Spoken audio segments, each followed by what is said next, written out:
anybody who can't hear me anywhere in this, please raise your hand, flag me down, and I will do better at getting my mouth right on it. And now this first thing is going to be challenging.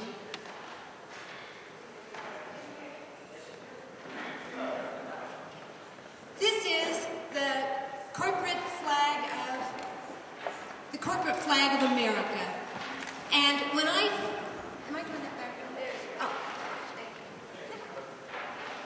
when I first saw this flag in, I don't know, about 2004, I was shocked, I was kind of offended, I didn't know what to think about it, it seemed really almost sacrilegious or something, but as I have learned more and more about the issues related to corporate influence over government, I have come to kind of love this flag, and I don't know how it affects you all, but that's how this thing has worked for me. I don't like loving this flag, but this flag really is a parody that symbolizes our situation in the United States at this point. And so, thank you, Klaus.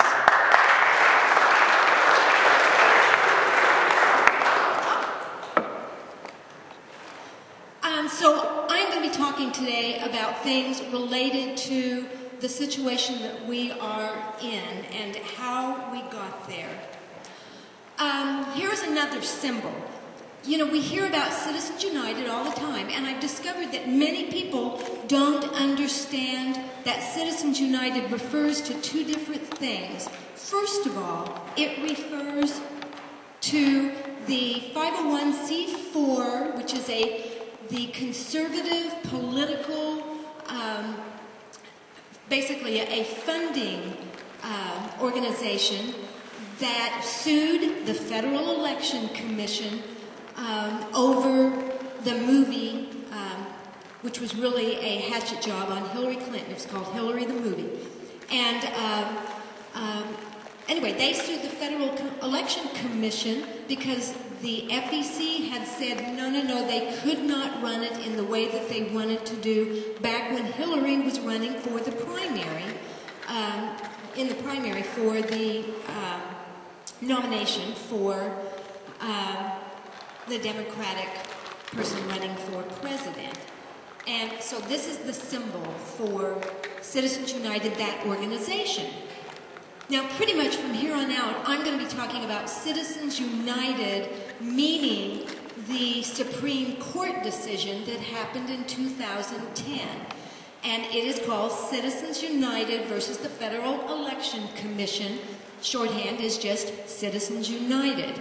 And Citizens United, the organization, was not a nice thing. It's got a pretty name. I mean, how could you be against something called Citizens United? But actually, this was an incredibly divisive organization, and from my point of view, very anti-democratic. Then this is the Supreme Court decision that came down. This is the one that freed corporations to spend unlimited money campaigning for or against people running for office. And Citizens United is based primarily on two crazy Supreme Court precedents. One of them is that a corporation is a person entitled to constitutional protections, and the other is that money is equal to speech, and therefore it can't be regulated in the political process. Both of those, from my point of view, are pretty crazy ideas. I want to say a little bit about the corporation in early America. You know, when the United States had its revolution, it wasn't just against King George of England. It was also against the English corporations because they were very, very troublesome. They had way too much power over the colonists and the colonies. In fact, the colonies themselves were actually British corporations. But in early America, a corporation had to have a public purpose. It couldn't be just to make money. There had to be building a road, a bridge, a canal. I mean, there had to be some public good that a corporation was chartered in order to accomplish. And the charter was time limited, like 20 years was a common amount of time.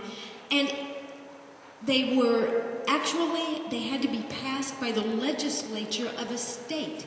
It wasn't just filling out the paperwork, paying your fee, and now you've got a corporation. No, it actually had to be managed, approved by a state legislature and to be voted on.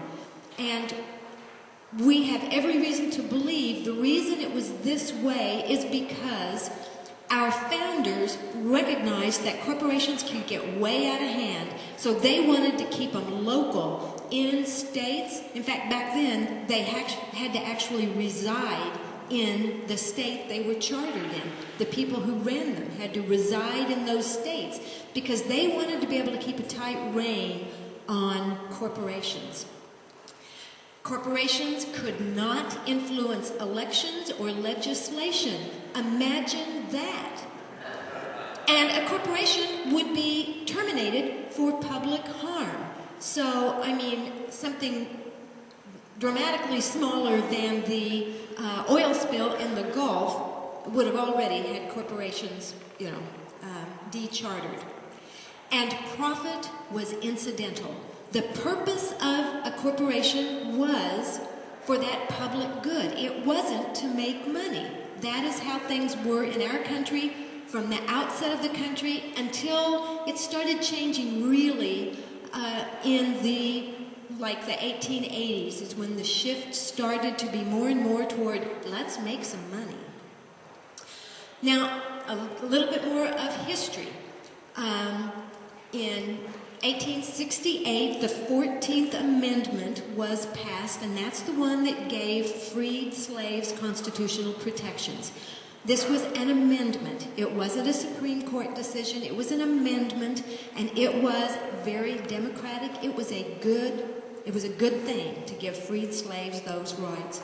Then 18 years later, attorneys for the huge corporations of the day, which were the railroads, they were able to illegitimately slip in the idea that a corporation is a person. And this particular Supreme Court, here it is. This is how you do it. This particular Supreme Court decision is the one that that is cited anyway as the one that originally gave corporations personhood, the rights of as if they were people. It didn't, we could have a whole presentation on what really happened with that, but this is one that is cited as where that came from. But through the ensuing years, since 1886, corporations have picked up all kinds of other protections. Specifically, they've gotten First Amendment free speech rights, starting way back when, but the big one being, it was very, very much advanced in the Citizens United Supreme Court decision. They've gotten Fourth Amendment search and seizure, which has huge implications for the environment when they have that protection. They've gotten Fifth Amendment, Sixth Amendment, Seventh Amendment. I won't go into details in the interest of time. Here's another huge decision that has a lot to do with how it is corporations can... Oh, wait a minute. Okay, I'm sorry, I'm on my wrong slide. 1919, this actually was a Michigan State Supreme Court decision, but it holds as the law of the land still. In this one, it was determined that, a quote from it, a business corporation is primarily for the profit of the stockholders. So, from the beginning of the country to 1919, this was a complete turnaround. That now, it's no longer anything having to do with the public good. The purpose of a corporation is for profits for shareholders. This is another big decision, and one that really does have direct implications for Citizens United. This is the one in which, in 1976, the U.S. Supreme Court ruled that money is essentially equivalent to free speech, and therefore it can't be limited in the political process. This doesn't just apply to corporations, this applies to individuals as well. And this is the reason that billionaires such as the Koch brothers are able to put hundreds of millions of dollars into political, can spend hundreds of billions of dollars on political campaigns. I stopped there and made a distinction because the way this works is that they can't contribute to the war chest of campaigns, but they can spend endlessly, whether it's an individual or a corporation. And that's where money equals speech came from.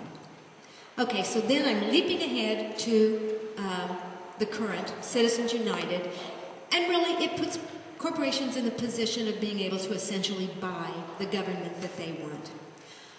Okay, now, if you will look at this image and visualize this as something that does not exist anywhere in the natural world, this is not exactly a genetically modified plant. This is something that is completely alien and destructive and not really of this world. And if you think of it as, if I can get this little, oh, there we go, this thing to work. If you think of these branches on here, that maybe this one right here, let's say, is United Healthcare, and maybe this one is Pfizer, and maybe this one is Goldman Sachs. How about Exxon, maybe right here, and Monsanto here, and maybe News Corp here on this last one. Okay, and you can put your own, whatever corporations you choose, but, we'll think of them as being the branches up here.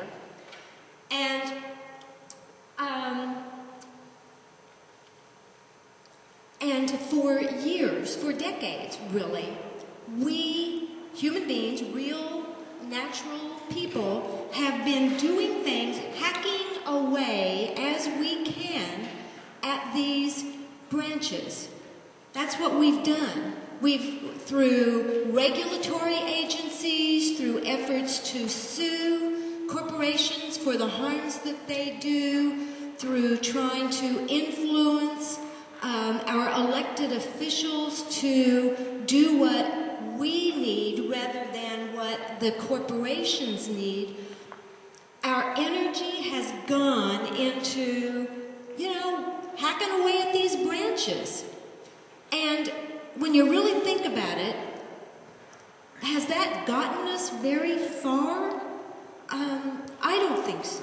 I don't think that is where it's at.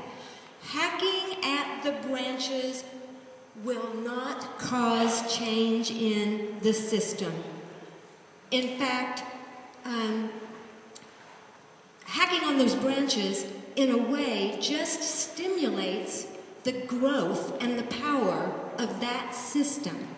And that, I believe, is the situation that we currently are in.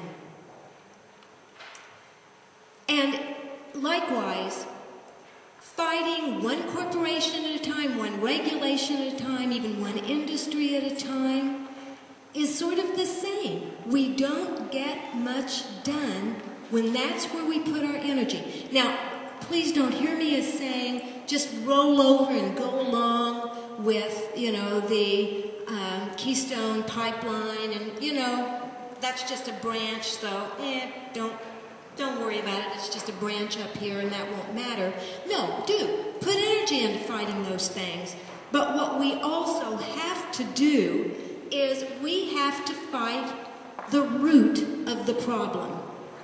And I guess I didn't say, which I intended to when I had the original plant up there by itself, but that image basically represents illegitimate corporate power.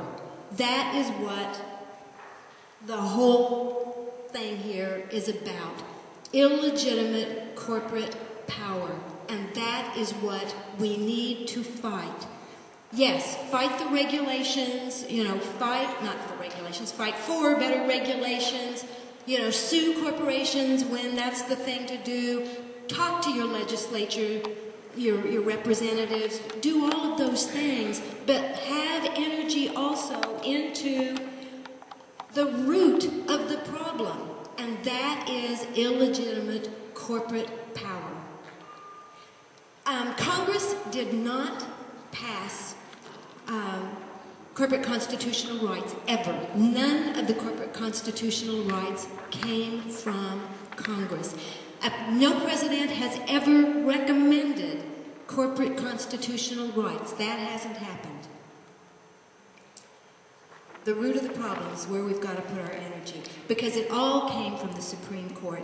I want to point out, I suppose this is the obvious, but just here are some of the ways in which we and corporations are not the same. First of all, human beings were created by God or nature, however you think of it. We got here naturally somehow. Corporations they are a creation of government. Human beings, we don't live forever. We know we're all going to die. And corporations, they don't necessarily die. I mean, some of them go bankrupt and do eventually, but the huge mega corporations, and that's what we're really talking about here, they can live forever. Human beings have a conscience, they have feelings, corporations have neither. Human beings value many things, certainly relationships and life and a lot of things that go with that. Corporations, by law, value one thing, and that is profits. Human beings can take the long view. People think about, the world that they're passing on to their children and future generations.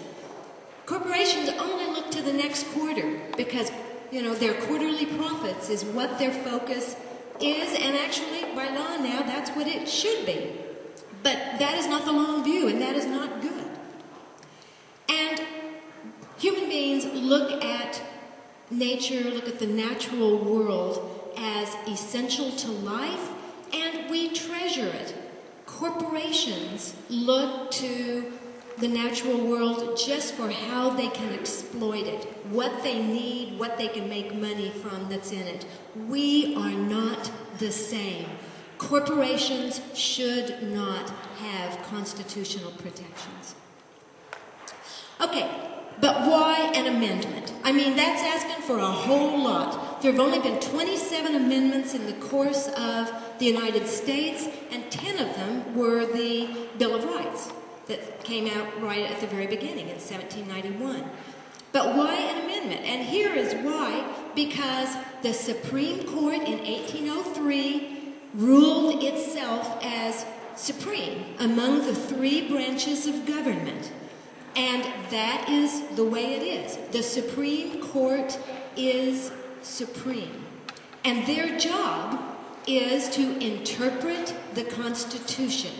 Well, the word corporation was never mentioned in the original Constitution or in any of the amendments to the Constitution since then.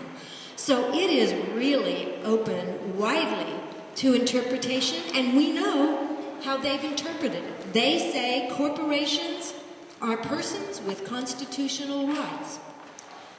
That's what they say.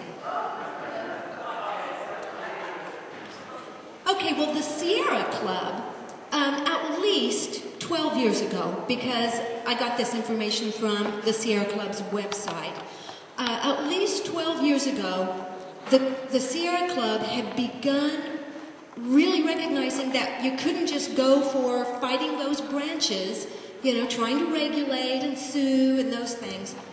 They recognized that we had to start looking at the problem systemically.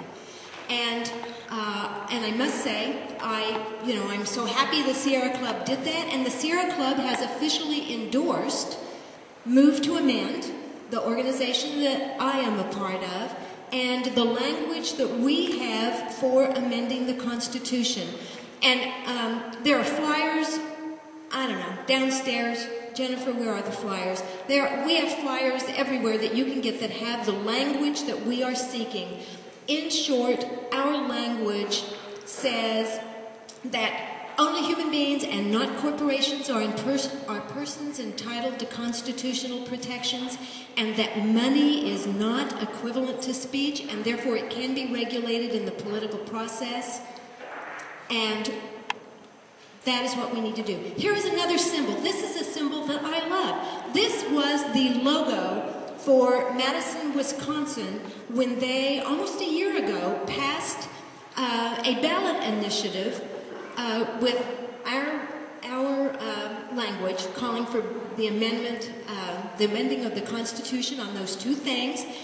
Madison, Wisconsin has done it, Boulder has done it, Missoula, Montana has done it. All around the country there are many cities and other municipalities that are getting on their ballots resolutions calling for this change. People are getting it. Here are a couple of other symbols I like. One for Los Angeles, one for New York, because both of those cities, through their city council, not through ballot initiative, but through the city council, their city councils have passed resolutions calling for what we want, a constitutional amendment on those two things. There are two states that have now called for amending the Constitution to straighten out this problem. And Vermont is also working on it and is likely soon to be added to this list. But does this blow your mind that two states have actually done that? How far behind can Kansas and Missouri be? And another thing that's happened, in the oh-so-liberal state of Montana, the state Supreme Court of Montana, now they haven't called for completely overruling Citizens United, that bad Supreme Court decision, but they have ruled in their state Supreme Court that their Citizens United doesn't count, that they have a compelling interest in being able to regulate corporate participation in elections. And so this just happened at the very end of last year. It will certainly go to the Supreme Court, and this will be an interesting show for us all to follow. Here's just a mind-blowing fact, and some of you may know this, but of the 100 largest economies in the world, 53 of them are corporations, the very biggest one being Walmart. And but that just puts into perspective what we are up against in terms of money and power, and why we, the people, need to come together and fight this fight. Okay, so this brings us back to that flag that, as you know, I wasn't real crazy about in the beginning, but now I've come to love. This is actually a window sign that you all can buy from us. If you have an interest, you can get one of these for $2. It's not this flag, it's a poster. And we have lots of them here, and there's a table downstairs. We would love for all of you to sign. This is not a legal petition, but just simply sign up so that you will be getting occasional emails from Move to Amend at the national level about what's going on there. If you would like to get Kansas City Move to Amend things, let us know that. We believe that there is a Move to Amend group that is going to be forming here in Wichita, in Iowa. They've got several going. We need to have affiliates happening everywhere. And so we are asking for you to get involved with us, as well as doing whatever you're doing with the Sierra Club and the Occupies. I do want to put a shout out to the Occupies because they have exploded the issue, and they've been totally wonderful. Here's an incomplete list of just some of the kinds of things that are affected when corporations have this kind of power. And I just want to say that we really can do it. We really can do it. It means people coming together, because we are, when you come down to it, we are intended to be a democracy, and that means rule by the people, and if enough of us say we want an amendment, it will happen. And now I want to say that I am looking forward to a day when this flag, the corporate flag of America, will be a relic of this interesting time in America.